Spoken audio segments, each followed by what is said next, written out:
చంద్రబాబు నాయుడు ఒకటి చెప్పండి, ఇవాళ అమరావతి పేరుతో మీరు రాజధానికి అవసరం లేనటువంటి భూమిని ఉండవల్లి, పెనుమాక తదితర 4-5 గ్రామాల్లో రాజధానితో సంబంధం లేదు, రాజధానికి అవసరం లేదు, అక్కడ ఎవరికి ఏ భూమి కేటాయించేటువంటి ప్లాను లేదు మీ దగ్గర.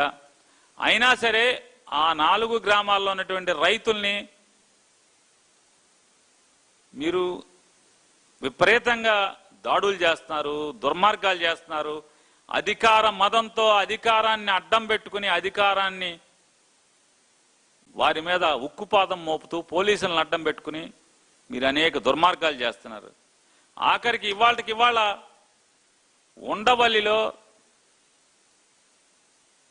జనసేన అభిమానులు, కాపు కులస్తులు, వారికి చెందినటువంటి 8 ఎకరాల చిల్లర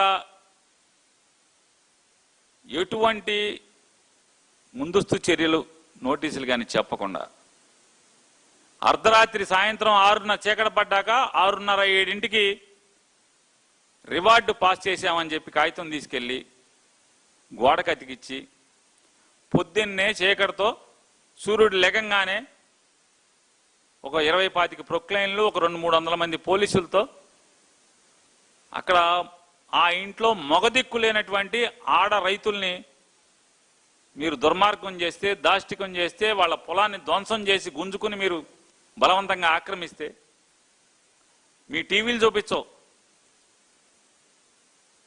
మీ పెంపుడు మంద చూపించదు, మీ పెంపుడు టీవీలు చూపించవు, పెంపుడు పేపర్లు రాయవు. మరి ఎవడు చూపించాలి? వాళ్ళ కన్నీటి గాథల్ని, ఆ రైతుల యొక్క కన్నీటి గాథల్ని, ఆ కష్టాలని వాళ్ళు చెప్తున్నారు. ఆడవాళ్ళు దుర్మార్గుడాన్ని, నిన్ను నమ్ముకున్నావు, అనవసరంగా జగన్ నమ్ముకున్నావు పోయేది కదా అని చెప్పి వాళ్ళు ఏడుస్తున్నారు. నిన్ను నమ్ముకున్నందుకు మాకింత కన్నీటి శోకాన్ని, కడుపు కోతని పెట్టావు, మాకు ఉన్న పొలమంతా నీకు అవసరం లేకపోయినా లాక్కుంటున్నావు. అమరావతి ఇక్కడే కాదు, అక్కడెక్కడో 30 కిలోమీటర్ల అవతల అమరావతి కడుతున్నావు, మా పొలాలు ఎందుకు లాక్కుంటావు అవసరం లేకుండా అని చెప్పి వాళ్ళు ఏడుస్తున్నారు. మరి వాళ్ళ కన్నీటి గాథలను ఎవడు చూపించాలి? నీ పెంపుడు టీవీలు చూపించకుండా, నీ పెంపుడు పేపర్లు రాయకుండా ఉంటే వాళ్ళ బాధని, వాళ్ళ గొంతుని ప్రపంచానికి ఎవరు చెప్పాలి? సోషల్ మీడియా తప్పితే వేరే దిక్కే ఉంది, వేరే మార్గం ఏముంది అని అడుగుతున్నాను.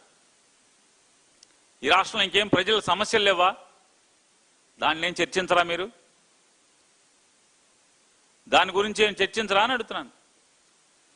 ఈ రాష్ట్రంలో రైతాంగం నీళ్ల కోసం, విత్తనాల కోసం, ఎరువుల కోసం తిప్పలు పడుతున్నారు. చంద్రబాబు నాయుడు గారు మంత్రిమండలిలో చర్చించలేదా? చర్చించరా మీరు? ఈ రాష్ట్రంలో మహిళలకి భద్రత కరువైంది, రోజు దాడులు జరుగుతున్నాయి,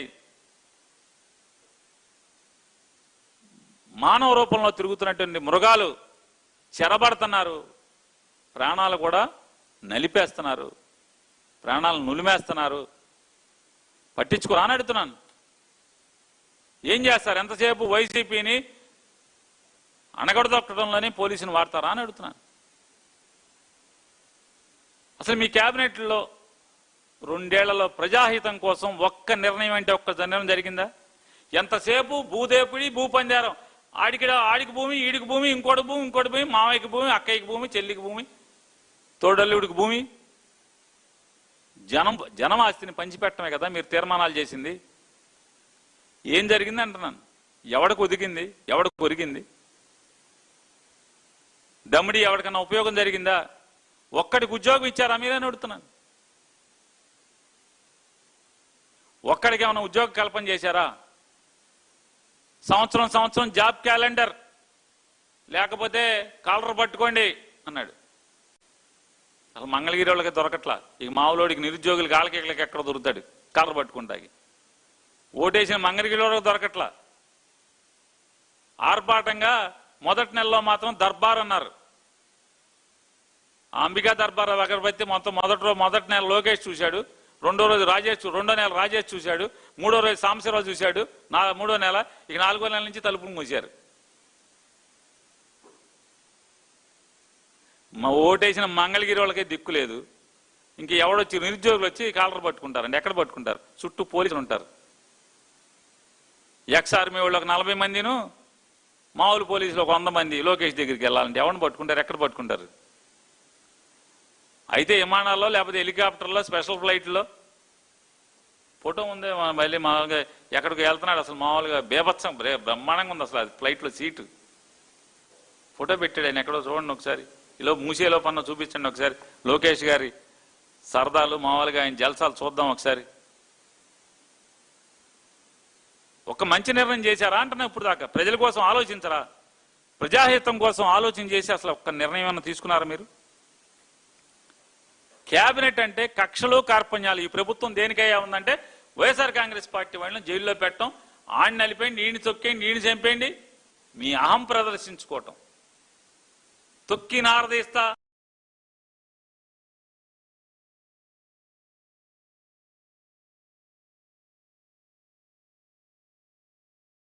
వినపడిందా అని అడుగుతున్నాను.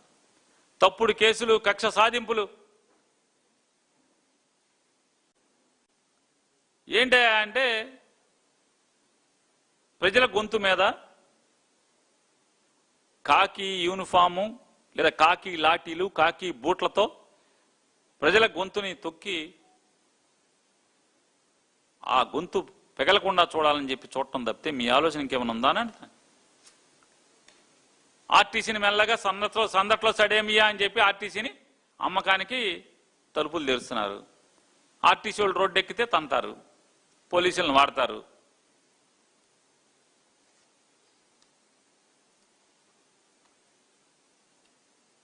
అంటే మీకు ఏంటయ్యా నారా చంద్రబాబు నాయుడు గారు మీ ప్రస్తుతం మీ తృష్ణంతా ఏంటంటే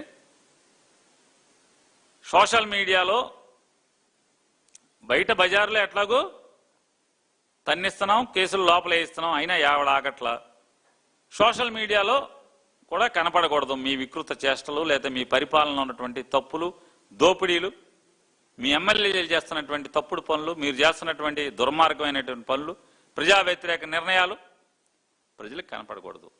మీరేం చెప్తే అది వినాలి. మీరేం చూపిస్తే అసలు మామూలుగా ఎడారి చూపించి ఇదిగో పచ్చగా పండుతుందంటే చూపించాలి. అమరావతి చూపించి ఇదిగో ఇక నీళ్లు లేవు, ఇక్కడ ఏమి లేవు, పొలాలు కాదు, అసలు మొత్తం అద్భుతంగా అయిపోయింది, రైతులకి ప్లాట్లు ఇచ్చేసాం, రైతులు డాబాలు కట్టేసుకుంటున్నారు, రైతులు పెద్ద పెద్ద బిల్డింగ్లు కట్టుకుంటున్నారు, రైతులు పార్కులో వాకింగ్ చేస్తున్నారు, రైతులందరూ కూడా అని చెప్పని మాకు టీవీలో వార్తలు చూపిస్తే అదే నిజమని నమ్మాలి. ఆఖరికి అమరావతిలో ప్లాట్లు దక్కని రైతులు కూడా నమ్మాలి. మీరు మోడీ గారిని లుచ్చాహాయి అంటే ఆహా లుచ్చాహాయి అని మనం నమ్మాలి. మోడీ గారు అచ్చాహాయి అంటే ఆయన దేశ్కి కాదు అసలు విశ్వనేత అంటే మొత్తం మేమంతా నమ్మాలి. ఎదురెవడు చెప్పకూడదు.